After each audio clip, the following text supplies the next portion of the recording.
Doctor Baba Saheb Ambedkar, जिन्हें संविधान का जनक कहा जाता है, और साथ ही साथ दलित समाज के लोग डॉक्टर बाबा साहेब अम्बेडकर को भगवान की तरह पूजते हैं और बड़ा आदर सम्मान करते हैं। लेकिन एजुकेशन के क्षेत्र में देखें तो दलित समाज के आज भी 70% लोग शिक्षा के मामले में पिछड़े हुए हैं, क्योंकि वो सिर्फ और सिर्फ बाबा साहेब अम्बेडकर को सामाजिक दृष्टि या फिर दिखावटीपन के तौर पर सिर्फ उनके मूर्तियों पे माला चढ़ाना, जय भीम के नारे लगाना और प्रदर्शन करने जैसी आदतें उनमें आ गई है, या फिर बाबा साहेब के सम्मान में वे सिर्फ झंडा लेकर जोर जोर से नारे लगाने तक सीमित हो चुके हैं।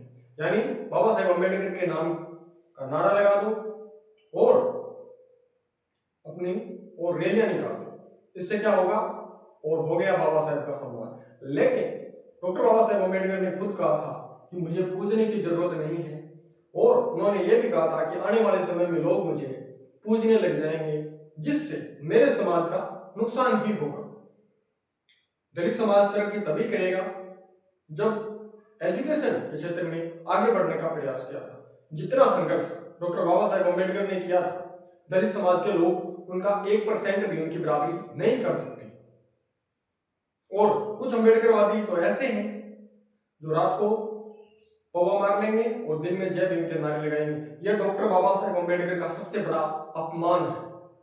और दलित समाज के लोगों से हम ये रिक्वेस्ट करेंगे कि बाबा साहेब अम्बेडकर ने कभी नहीं कहा था कि आपको जातीय नफरत का हिस्सा बनना है या राजनीति का शिकार होकर दूसरे समाज को टारगेट करना है।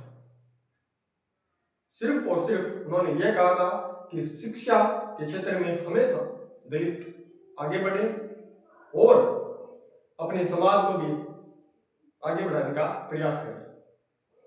दलितों में 2 कैटेगरी बन चुकी है, एक वे पढ़ लिख कर आगे बढ़ गए, वे आगे बढ़ते जा रहे हैं, और जो बैकवर्ड है वो और पीछे आते जा रहे हैं और हो चुके हैं नफरत की राजनीति का शिकार। ऐसा नहीं है, क्योंकि बाबा साहेब अम्बेडकर ने कभी नहीं कहा था कि आप देवी देवताओं का अपमान करें, आप जातीय नफरत फैलाने का प्रयास करें।